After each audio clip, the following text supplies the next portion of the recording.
अदालत ने भोजशाला स्थल को मंदिर घोषित किया। हिंदू पक्ष के वकील ने आगे क्या होगा बताया। मध्य प्रदेश उच्च न्यायालय द्वारा धार में विवादित भोजशाला कामल मौला मस्जिद स्थल को मंदिर घोषित करने के कुछ घंटे बाद हिंदू पक्ष का प्रतिनिधित्व करने वाले वकील विष्णु शंकर जैन ने कहा कि पूजा के मौलिक अधिकारों का प्रयोग करना उनकी तत्काल प्राथमिकता होगी, जिसके बाद वे सर्वोच्च न्यायालय में बड़े कानूनी संघर्ष की तैयारी करेंगे। हम संबंधित परिसर में पूजा करेंगे। हम अनुच्छेद 25 और एसआई अधिनियम 1958 की धारा 16 के अनुसार संबंधित परिसर में अपनी पूजा के मौलिक अधिकारों का प्रयोग करेंगे। और अगर मौलाना कमालुद्दीन और काजी जकीउल्लाह मुस्लिम याचिकाकर्ता एसएलपी विशेष अनुमति याचिका के माध्यम से माननीय उच्चतम न्यायालय का दरवाजा खटखटाते हैं, तो हम भी अपनी कैविएट दायर करेंगे और हम अदालत के समक्ष अपनी दलीलें भी पेश करेंगे। उच्च न्यायालय ने 2003 के भारतीय पुरातत्व सर्वेक्षण ASI के आदेश को रद्द कर दिया, जिसने मुसलमानों को भोजशाला परिसर में शुक्रवार की नमाज अदा करने की अनुमति दी थी। वकील ने कहा कि पूजा स्थलों के धार्मिक चरित्र को 15 अगस्त 1947 को जैसा था वैसा बनाए रखने का आदेश देने वाला पूजा स्थल अधिनियम 1991 धर्म में विवादित स्थल पर लागू नहीं होता। पीठ ने कहा, हमें पूजा स्थल अधिनियम को इस बात से समझना चाहिए कि अधिनियम में क्या लिखा गया है, न कि इस देश में कुछ बैरिस्टरों द्वारा दी गई व्याख्या से।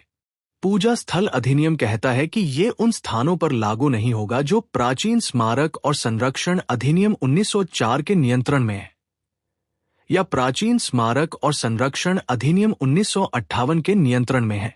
इसलिए पूजा स्थल अधिनियम संबंधित परिसर में लागू नहीं होता है। दूसरा बिंदु यह है कि विचाराधीन आधार का धार्मिक चरित्र निर्धारित किया जाना चाहिए। आप मंदिर में प्रवेश करके नमाज नहीं पढ़ सकते और इसके विपरीत मैं मस्जिद में प्रवेश करके पूजा नहीं कर सकता।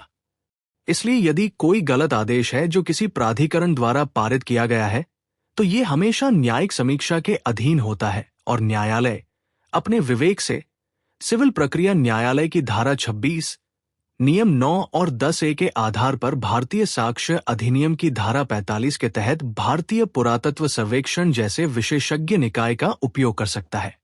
हमें ये समझना चाहिए कि ये एक ऐसा मामला था जिसमें भारतीय पुरातत्व सर्वेक्षण द्वारा पारित आदेश के आधार पर, जो कि 7 अप्रैल 2003 को है, दोनों समुदायों को परिसर में पूजा करने का अधिकार दिया गया था। अब हिंदू पक्ष हर मंगलवार को परिसर में पूजा कर रहा था और मुस्लिम पक्ष परिसर में हर शुक्रवार को नमाज अदा कर रहा था। अब इसी पृष्ठभूमि में ये याचिका दायर की गई थी और यही सबसे महत्वपूर्ण तर्क था जिसे सलमान खुर्शीद मुस्लिम पक्ष के वकील ने उठाया। तो उनका मूल तर्क ये था कि इस प्रकार के विवादों का निपटारा राइट न्याय निर्णय में नहीं किया जा सकता और एक सिविल मुकदमा दायर किया जाना चाहिए। उन्होंने पूजा स्थलों पर कानून की प्रासंगिकता के लिए भी तर्क दिया था। उन्होंने कहा कि हिंदू पक्ष ने ASI के सर्वे का हवाला दिया, जिसमें विवादित स्थल पर एक हिंदू मंदिर के अवशेष पाए गए थे। हमने तर्क दिया कि ये स्तंभ और ये प्लास्टर हिंदू मंदिर के हैं। तो जब ASI ने संबंधित परिसर का सर्वेक्षण किया, तब ASI ने बहुत स्पष्ट निष्कर्ष दिया कि ये सभी स्तंभ और प्लास्टर हिंदू मंदिर के हैं।